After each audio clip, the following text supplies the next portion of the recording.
Kamusta, bienvenue aux Philippines, le pays où j'ai effectué mon stage dans le cadre du projet de séjour à l'international. Ce stage à l'étranger a lieu à l'issue de la première année du cycle ingénieur ESEP, en partenariat avec l'IT2I. Les Philippines est un pays d'Asie du Sud-Est constitué de plus de 7000 îles. 2000 environ sont habitées.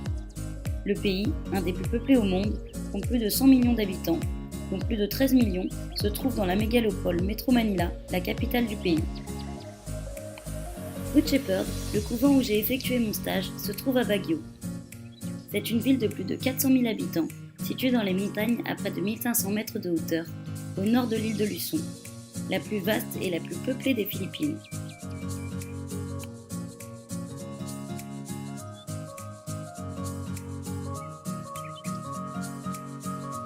Baguio est considérée comme la capitale d'été des Philippines. Le climat y est humide, très humide, et frais, très frais. Baguio est une ville administrative et universitaire. Le couvent Good Shepherd fait partie des sites à visiter dans la région.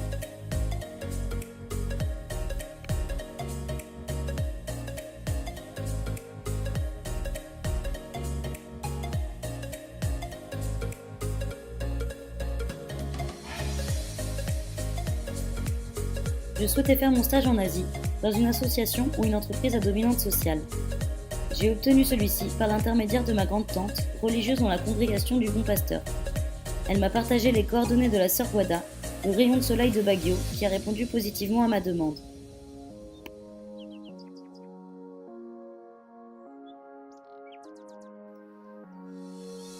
Nous voilà donc à Good Shepherd. Le couvent catholique du Bon Pasteur fait partie d'une congrégation française dont la mission principale est de secourir les femmes en difficulté.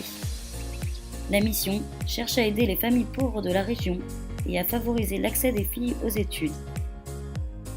Le couvent réserve l'accès aux familles des campagnes reculées de la Cordillère. Pour que chacun puisse financer ses études, le couvent emploie des jeunes à temps partiel. Les étudiants travailleurs travaillent à Good Shepherd de 1 à 6 ans, selon les études choisies. Certains conjuguent ainsi travail et études tout au long de l'année, d'autres juste pendant les vacances. 500 jeunes travaillent en tout à l'usine, encadrés par environ 60 salariés.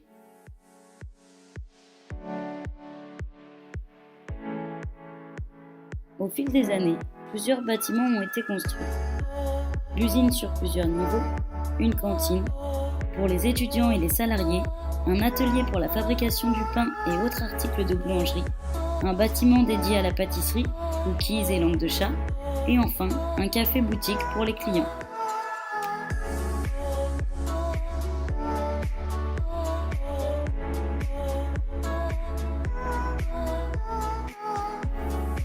Les productions, confitures et confiseries se vendent dans les magasins sur place mais aussi dans les magasins de l'aéroport. Le couvent accepte très bien les petits revendeurs de leurs produits. Certains d'entre eux ont même leur étal directement devant les grilles de la propriété. Les petits producteurs, potentiellement concurrentiels, sont aussi encouragés. Hello, I want ube.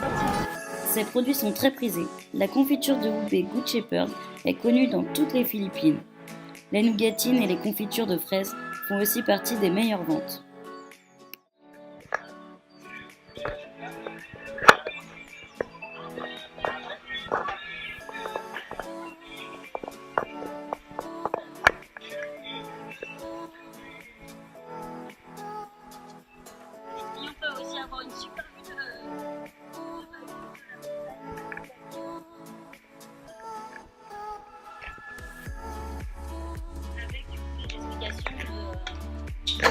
Comment a été créée la fondation, l'entreprise par les sœurs.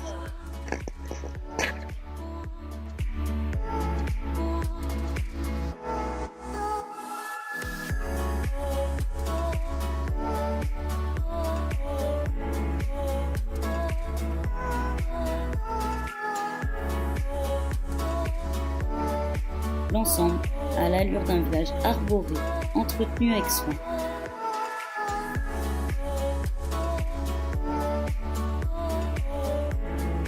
Il y a aussi un internat pour les jeunes femmes, seulement pour les 2 premières années à Good Shepherd.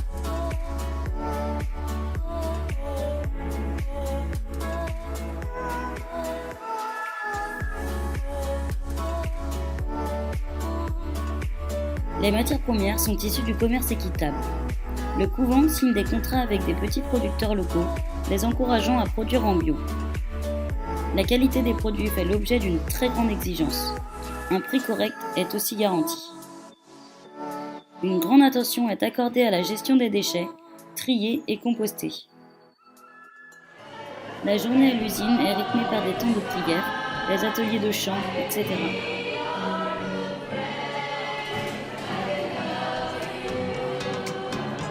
Des formations économiques et de gestion sont aussi proposées aux agriculteurs-producteurs. Aucun maillon de la chaîne n'est laissé de côté. J'ai reçu un accueil chaleureux de la part de la communauté qui m'a royalement logée dans une petite maison réservée aux hôtes. J'ai partagé les repas avec les sœurs qui m'ont laissé une grande liberté d'aller et venir, qui m'ont accordé leur confiance et leur gentillesse. Bon, j'avouerai que le petit déjeuner à 6h du matin, je n'y suis allée que très rarement. J'ai été introduite officiellement par les sœurs et j'ai pu présenter ma mission à l'ensemble des salariés de l'usine.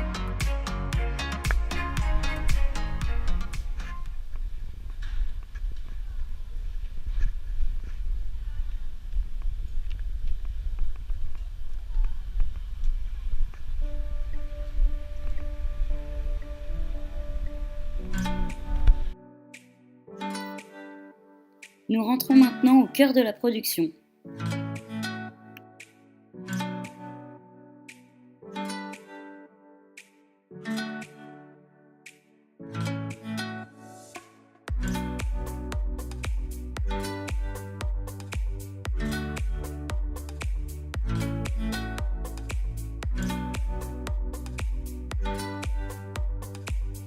Lors de mon voyage aux Philippines, je me suis aperçu que la sécurité au travail n'était pas une priorité.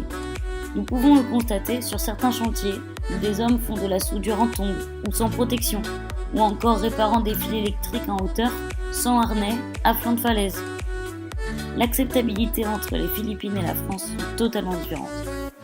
Lors de mon stage à Good Shepherd, j'ai été amenée à revoir mes objectifs d'optimisation de la sécurité. Les 3 premières semaines, j'ai observé et participé aux différents ateliers.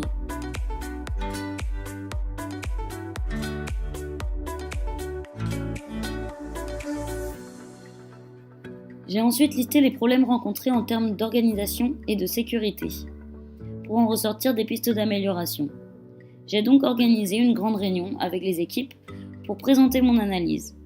Pour chaque point, j'ai proposé différentes solutions, organisationnelles et matérielles.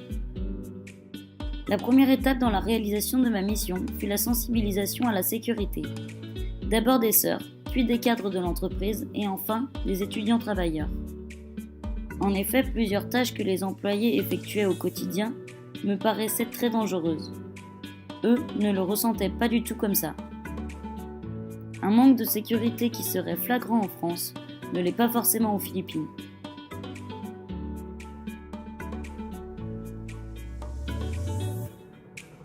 J'ai été totalement livrée à moi-même, avec une thématique sécurité au travail complètement inconnue de l'équipe encadrante, comme pour les salariés.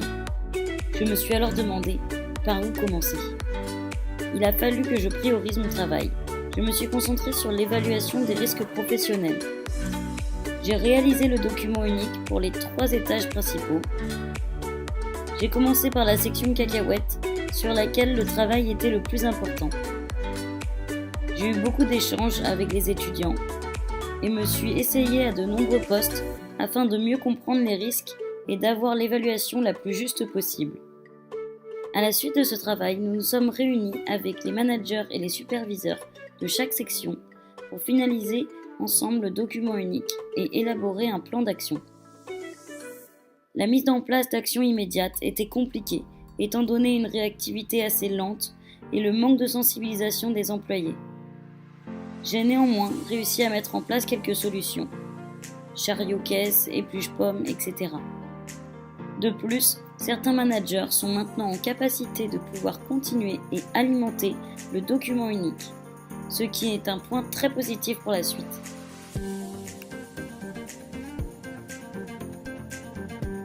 La communication en anglais n'a pas été un souci majeur, même si l'anglais philippin est très américanisé. La deuxième langue officielle est le tagalog, ou filipino, parlé de tous. Bien que l'anglais soit une langue officielle, elle n'est pas vraiment pratiquée dans les échanges quotidiens dans les campagnes. Les étudiants parlent entre eux la langue locale, l'ilocano. C'est une langue parlée uniquement dans le nord de Luçon, mais qui compte quand même 9 millions de locuteurs.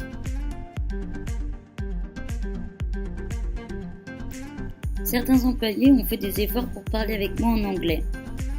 D'autres n'osaient pas s'exprimer directement avec moi, mais il s'agissait là plutôt d'un problème culturel que d'un problème de langue. Dans l'ensemble, nos échanges furent pour moi très intéressants et constructifs. En effet, j'étais très curieuse de tisser des liens avec eux, d'en apprendre davantage sur leur mode de vie et partager des moments conviviaux. De plus, leurs témoignages et leurs ressentis sont indispensables pour réaliser l'évaluation des risques professionnels liés à leur poste de travail. Ce stage aux Philippines a constitué pour moi une expérience très forte. J'ai été frappée par l'ouverture d'esprit des religieuses par rapport à l'ensemble de la population. Travailler pour une entreprise avec un but social a constitué aussi une excellente motivation. Les œuvres du couvent sont un livre de développement local très important et un très bel exemple d'économie solidaire.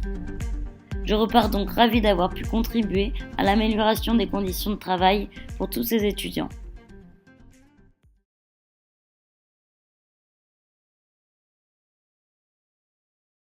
Avant mon voyage à Manille, j'ai pris connaissance d'un certain nombre de reportages français qui parlaient énormément du président Duterte et particulièrement de sa politique anti-drogue. Hitler massacred 3 million Jews. Now there's a 3 million drug addicts. There are. I'd be happy to slaughter them. En 2016, Duterte est élu avec une large majorité. Il se pose en sauveur et déclare une guerre sans merci aux narcotrafiquants. Ma campagne contre la drogue ne s'arrêtera pas avant que le dernier dealer et le dernier baron de la drogue soient... Les photographes s'amassent dans une ruelle du bidonville de Quezon City, d'où est extrait le corps de John Juna Rivera, un consommateur de méthamphétamine. En un an, plus de 7000 morts, tous victimes des tirs de policiers ou de tueurs à gages qui agissent en toute impunité. Ce président, comparé à Trump, soulève l'admiration de certains qui se tatouent son portrait. Des mois qu'il économise pour s'offrir ce tatouage.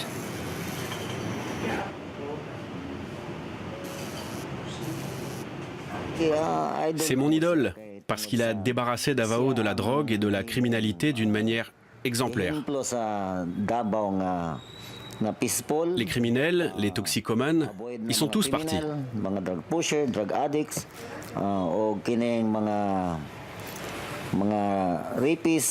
Aujourd'hui, la paix est revenue à Davao grâce à Duterte. C'est pour ça qu'on l'idolâtre. En quelques mois, sa popularité s'envole pour recueillir jusqu'à 76% d'opinions favorables. Une popularité qui s'explique, entre autres, par son franc-parler. Pendant sa campagne électorale, il avait déclaré « Oubliez les droits de l'homme, si je deviens président, ça va saigner ». Il a été maire de Davao, une des plus grandes villes du pays, pendant 20 ans. Au cours de ses différents mandats, il ne cache jamais sa personnalité. Il est perçu comme le successeur du dictateur Ferdinand Marcos, qui a dirigé le pays des années 60 aux années 80. En voyant tous ces reportages glaçants, j'avais donc vraiment envie d'en savoir plus sur le ressenti réel de la population. En arrivant à Manille, j'ai été surprise de voir beaucoup de policiers dans les rues. J'ai voyagé en Inde et ai remarqué, aux Philippines, une plus forte présence d'hommes en armes. Il y a aussi partout des portraits du président Duterte, ce qui m'a paru aussi spécifique et m'a rappelé un pays comme la Syrie. J'ai interrogé de façon informelle la plupart des personnes que je rencontrais, et j'ai pu recueillir différents témoignages. Je m'appelle Ramon, je suis philippin, j'ai 43 ans et je fais partie de ce qu'on appelle la classe moyenne. Pas la bourgeoisie. Le point de vue, notre opinion que les gens ont de leur président, de la politique, est très liée à leur rang économique. En faisant partie de la classe moyenne, des gens supposés plus éduqués, Je peux dire que le président Rodrigo Duterte est un tas de merde.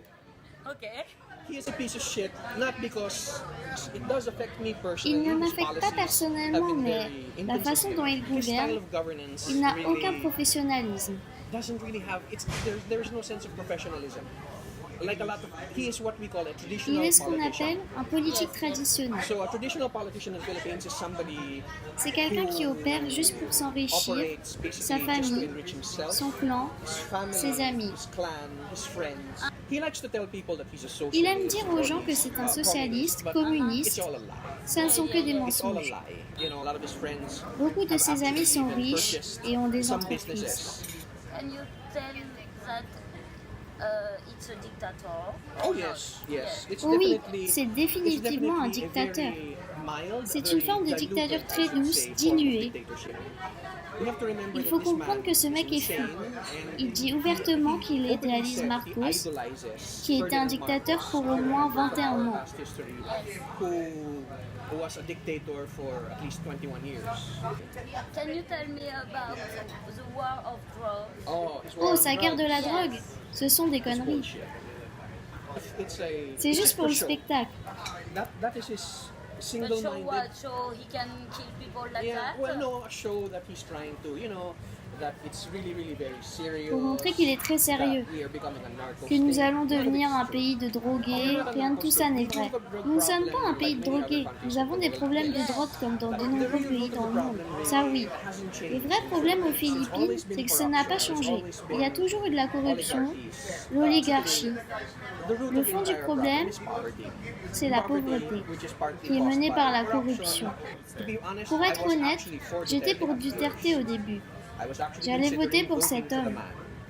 Ce que j'aimais bien chez lui, c'était qu'il aille droit au but. Mais je ne pense pas que le problème de la drogue soit aussi important qu'il veut nous le faire croire.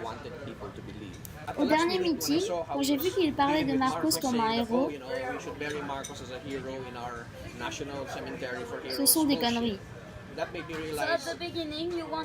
Oui, au début, je voulais vraiment le faire. Chacun veut du changement. Et il incarnait ce changement. Et c'était juste pour l'élection. Ça n'était pas la vérité. Rien de tout ça n'était la vérité. Je m'appelle Alicia Anna, je vis dans la Cordillera et je travaille à Good Shepherd. J'ai 2 enfants et j'appartiens à la classe moyenne. What do you think about him? What is your feeling about Duterte? Notre président, je n'ai pas voté pour lui, mais il a gagné. Ce que je peux dire sur son leadership, en fait, il a de bons plans pour le pays, mais il ne peut pas le faire en 6 ans. J'espère que le prochain président va continuer tous ses plans. Je sais la manière dont il parle. Peut-être c'est ça qui l'a rendu connu. À la télé nationale, il dit des gros mots, etc.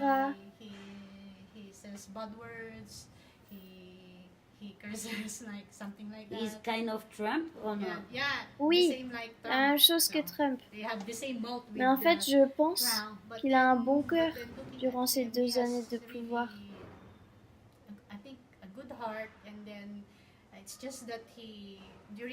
Il a été influencé par des gens autour de lui. Pendant ces 2 ans, on a déjà changé plusieurs fois de ministre.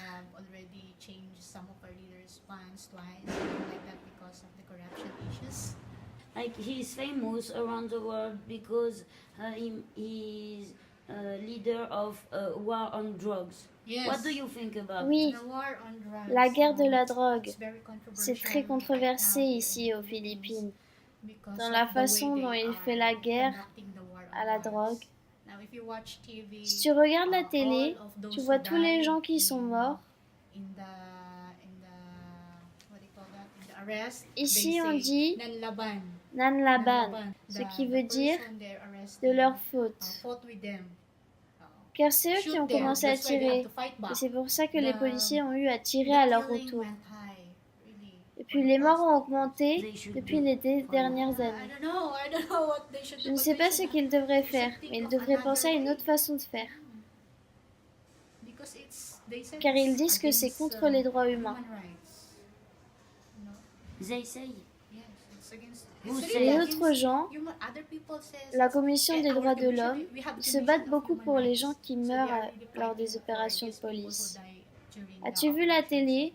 Tout le monde filme.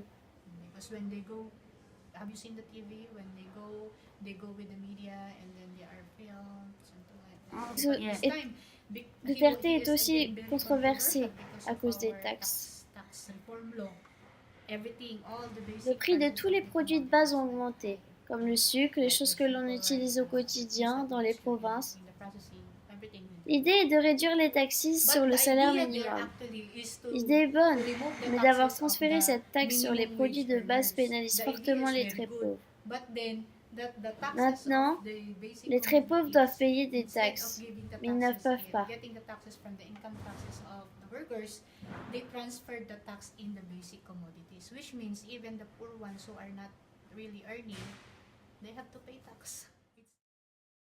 Duterte focalise tout sur sa guerre contre la drogue, c'est son cheval de bataille.